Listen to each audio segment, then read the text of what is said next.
উঁচু খাড়া পাহাড় আর তার পাশ ঘেঁষে আঁকাবাঁকা পথ।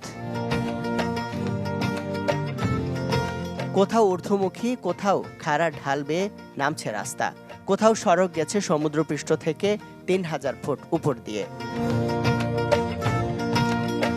এটি কোনো বিদেশি চলচ্চিত্রের রোমাঞ্চকর পথের দৃশ্য নয়, দেশের দুর্গম পাহাড়ে নির্মিত সীমান্ত সড়কের চিত্র, যেখানে যাতায়াত রুদ্ধশ্বাস এক অভিজ্ঞতা।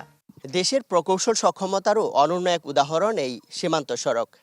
খাল, নদী আর উঁচু নিচু পাহাড়ের ভাঁজে ভাঁজে নির্মিত এই সড়ক নান্দনিকতায়ও অনন্য। পাহাড় ঘেরা যে দুর্গম স্থানে এমনিতে পৌঁছানোই দুষ্কর, সেখানে এমন সড়ক নেটওয়ার্ক তৈরির অসাধ্য সাধন কিভাবে সম্ভব? সংশ্লিষ্টরা অবশ্য বলছেন, প্রতি মুহূর্তে মৃত্যু ভয় আর নানা প্রতিকূলতাকে সঙ্গী করেই এগিয়েছে এই কর্মযজ্ঞ, যাতে প্রাণ দিয়েছেন সেনা সদস্য সহ 7 জন। ম্যাক কুয়াশা যখন আসে সামনে একবারে কোনো কিছু রাস্তা দেখা যায় না, তাহলে এগুলো প্রত্যেকটা পদে পদে এগুলো আমরা একটা বিপদগ্রস্ত থাকি।